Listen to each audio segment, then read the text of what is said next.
Okay, so this article is called Tokyo Remains Top Gourmet City in Michelin Guide, right? And this I already recorded on Action Student. So if you look on Action Student, you will see this article. I read the article for you, so you can go home and read the article at home. But before we do the article, I want to concentrate on the most useful food words. Okay? Now, so what I've done is on the board here, I don't know if you can see these words here, talked about the most useful food words. The first word is this word, which you have in Japanese, but how do you say this word in Japanese? Gourmet. Gourmet. But in English, it's gourmet. Gourmet. Gourmet. And notice that it has an ET ending. That's French. So with ET endings, you pronounce them not et, but a. For example, you know, fish fillet, fillet, not fillet, fillet. Or ballet, right? Ballet. Ballet. Or bouquet. Do you know bouquet? Bouquet? Bouquet. Spell that. Bouquet. Bouquet. So is that spelled right? Let's check that. Bouquet, beret, like a berebo. You say in Japanese? Beret. Berebo, but in English, beret. So anyway, that's the point. So in English, gourmet. Gourmet. Now, gourmet food is an adjective, gourmet food, but I can be a gourmet too. I'm a gourmet of fine wine, or he's a gourmet of movies. So you can also use it for specialist, an expert. Okay? That's the first word you want to remember. Gourmet. Done. Okay. Next word, cuisine. Cuisine. First time? No. Cuisine, good. Now, remember, cuisine is the same as food, right? I'm talking to you here, this way. Cuisine is the same as food. Japanese food, Japanese cuisine. What's the difference? Cuisine is more elegant. So if you go to Yoshinoya or Yamachan's, that's Japanese food. That's izakaya food. But if you go to a very elegant restaurant, I don't know what's a nice, like Araki. Araki is a very elegant, expensive restaurant in Tokyo. It's a sushi restaurant. Then we say Japanese cuisine. Okay, so cuisine is reserved for high level restaurants, right? You know, restaurants that are three stars. Okay. Okay, that's cuisine. Delicacy is something. Delicacy, you can maybe recognize the sound delicious, delicatessen. When you go to a delicatessen to buy fine meats and cheeses and breads and things like that.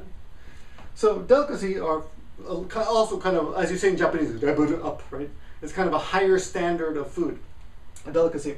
Delicacy is usually something that's difficult to get. So we have the Japanese mezurashi, aji, right? Shinmi, right? And examples of this, often delicacies are something that most people don't like. For example, most people who try escargot, they think it's, ooh, what's that? I don't want that, that's gross. Or caviar, it looks gross, smells funny, right? Or champagne, well, champagne, most people like champagne, but usually a delicacy is difficult to get, usually expensive, and usually rare. And not everybody likes it. What's an example of a Japanese delicacy? Can you think of one? I don't know. No? Well, how about toro? Otoro. Otoro, right? That's, some people don't like it. It's too fatty for many Westerners, right? Or maybe hachinoko, right? Or fugu, right? Or what's that very expensive mushroom? Matsutake. Yes, that's expensive and difficult to get. Yes. That is a delicacy. So this is a very good word when you're introducing Japanese food to a foreigner. You say, oh, this is a delicacy. So they know, this is a little bit strange but special. That's a delicacy, right? Let's see. Another very important word or not word, but expression is acquired taste. Do you remember this? Nani is an acquired taste. An acquired taste is used for something that you try but don't like immediately. But if you try it many, many times, you learn to like it. For example, coffee, right? The first time that I tried coffee, I tried it when I was a little boy. I don't like it, it's bitter. Or beer, that's gross. Why do people drink beer or coffee or whiskey? But the more beer you drink, the more whiskey you drink, the more coffee you drink, the more you like it. Natto, for me, is an acquired taste. Mm. The first time I liked natto, I thought, this is gross. But now I like natto. Okay? So natto is anything like that. Coffee is an acquired taste. At first you don't like it, but little by little you like it. This is also used, so Japanese would be like narete kuru. The chokuyaku would be narete kuru aji or something like that. Mm. Right? Now this can also be used for people. For example, most people who meet me, they don't like me Mm. at first. Right? Mm. You didn't like me at first either, right? You Yeah. too, right? But little by little, people learn to like me. So you could say I'm an acquired taste. That's a joke. Or maybe your friend, he's kind of a jerk. But he's an acquired taste. If you get to know him more, you will learn to enjoy him, to appreciate his qualities. Mm. Okay? That's an acquired taste. The last thing over here is the word, well, not last thing, but gastro. Gastro means stomach. If you have a stomach problem, you have to go to a special doctor called a gastroenterologist. That's a very difficult word. Even native speakers don't know this word, most of them. But the word gastronomy is the art of food. In Japanese is bishoku, gastronomy. Mm. So we have gastronomic and gastronomical. And these words have to do with good food. Mm. So when you're reading a book or a tour guide about a restaurant or food in an area, you'll often hear these words or see these words: gastronomy, culinary. Did we talk about culinary yet? Oh, maybe not. No. Culinary. Okay, sorry, that one. Anyway, gastronomy is the art of food. Culinary is also art of food. Culinary experience means good eating experience. So culinary just means food or art of food. Bishoku.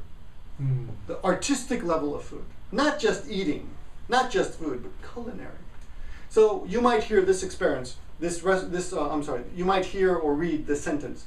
This restaurant is a culinary experience. Mm. Too expensive. No. Very nice, very good. Very nice. It has no connection to money. Oh. It just means delicious. Okay? Culinary tools would be fork and knife and pan and pot. Cooking things connected to cooking is culinary. Culinary. Culinary. Okay? The last word here is ambiance. Ambiance. Ambiance can be spelled with an A or an E. Ambiance or ambience. It's originally French. And it's the same, if you look in the Japanese dictionary, it says fuiki. Right? Atmosphere. Mm. Atmosphere. It's the same as atmosphere, but the ambiance has more of a beautiful feeling. The atmosphere is just funky, but ambiance is more the word you use to describe a restaurant. I like the ambiance here, very nice ambiance. Mm. So we're talking about the lighting and the decorations and the mood of the whole room. So when you go out to eat, at least for me, I like to choose a restaurant that has good ambiance. Denny's or Gusto, what is that restaurant? Gusto or Denny's. Those restaurants don't have any ambiance. Mm. There's no atmosphere. It's not bad. It's clean. It's nice, but there's no ambiance. It's very simple. But a nice restaurant has good ambiance. Nice wood walls and very clean, but also very artistic. Okay? Mm. You get it? Mm. How about ambience restaurant? No, that restaurant has good ambiance. Oh. I like the ambiance in that restaurant. For example, restaurant's name. For example, restaurant's name that Italian restaurant. You got it. The Santino's or something. What's it called? There's a Italian restaurant here in Nagoya. I forgot it. We went there once a long time ago. It's closed now. It's closed. We're not a business. Okay, I'll give you an example. Usually the feeling for me for ambiance is kind of dark and a little bit romantic and maybe mysterious, That's nice ambiance. But Hard Rock Cafe, I wouldn't say ambiance for Hard Rock Cafe. I would say atmosphere. Mm. I like the atmosphere here. It's very lively and friendly and fun. I like the atmosphere. Ambiance is more like a romantic restaurant, I would say, with candles and dark and good lighting, white tablecloth. Maybe violinist, you know, or a piano player. So I don't know the names of restaurants in Japan. Let me think. Good restaurant with good ambiance. I don't know. You can go anywhere. Any restaurant you go into that has nice ambiance, a good mood feeling. You know, something that's not at home. So there is no ambience restaurant in Nagoya. Well, there are many. There are hundreds. But I can't remember off right now the names of it. Around the corner, there's a place called Etaro. Etaro. I like the ambiance. Or next to Etaro, what's that place called? The Taco Kaze no Taco or something? There's another place, Kaze no Taco. I don't remember the name, but that place has nice ambiance. It's dark. It's very Japanese looking. How about the Romanian restaurant? Oh, the Romanian restaurant we went to the other day. Also nice ambiance. Or Morocco, the Moroccan restaurant. Casablanca. Oh, you've nice been ambiance. there. Yeah, Casablanca. Casablanca, nice ambiance. Nice ambiance. Because you drank. Yeah, the ambiance of Casablanca is very nice. That's ambiance, that feeling, right? Has many decorations from the country of Morocco. Not that. Plus dancing, sexy dancing. Sexy dancing too. Artistic thing. Okay, all right. Watch this video many, many times. Learn something. Thanks for watching.